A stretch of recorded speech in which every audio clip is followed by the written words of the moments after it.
नमस्कार, आप देख रहे हैं एनबीसी भारत। बांग्लादेश की पूर्व प्रधानमंत्री शेख हसीना ने गुरुवार को हुए संसदीय चुनावों को सुनियोजित दिखावा बताते हुए उन्हें निरस्त करने की मांग की है।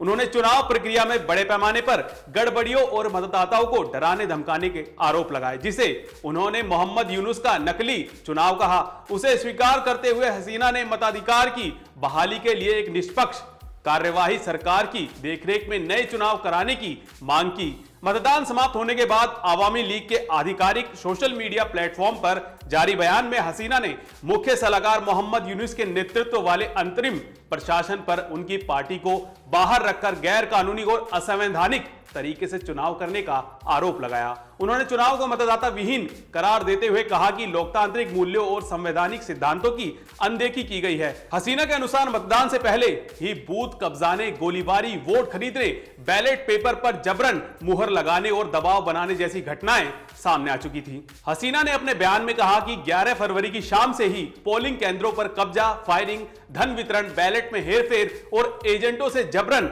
हस्ताक्षर कराए जाने जैसी गतिविधियां शुरू हो गई थी। 12 फरवरी की सुबह तक देश के अधिकांश मतदान केंद्रों पर बेहद कम मतदान दर्ज किया गया, जबकि राजधानी और अन्य क्षेत्रों में केंद्र लगभग खाली रहे। 12 फरवरी को बांग्लादेश में छिटपुट हिंसा के बीच संसदीय चुनाव कराए गए। ये चुनाव अगस्त साल 2024 में अवामी लीग सरकार के पतन के बाद सत्ता में आए अंतरिम प्रशासन की जगह नई सरकार चुनने के लिए आयोजित किए गए थे। अवामी लीग को चुनाव में भाग लेने की अनुमति नहीं दी गई। हसीना का कहना है कि उनकी पार्टी के बाहर रहने से लाखों समर्थकों के पास कोई विकल्प नहीं था, जिसके चलते कई लोगों ने चुनाव का बहिष्कार किया।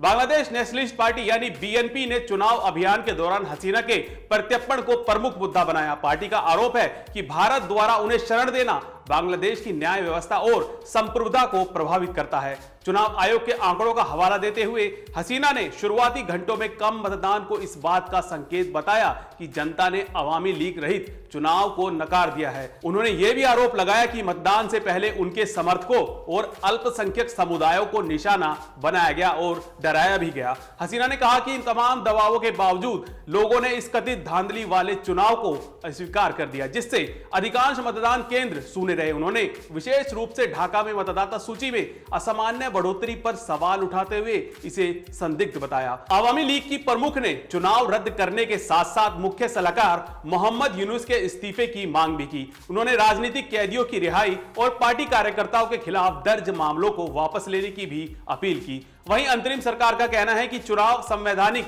प्रावधानों के तहत और कड़े सुरक्षा इंतजामों के साथ संपन्न हुए। अधिकारियों के मुताबिक कुछ घटनाओं के बावजूद मतदान प्रक्रिया अधिकांशतः शांतिपूर्ण रही। इस चुनाव परिणामों को साल 2024 में छात्रों के नेतृत्व में हुए आंदोलन के बाद बांग्लादेश की भविष्य की राजनीतिक दिशा तय करने वाला माना जा रहा है, जिसने हसीना के 15 साल लंबे शासन का अंत किया था। ऐसी तमाम बड़ी खबरों के लिए देखते रहिए एनबीसी भारत।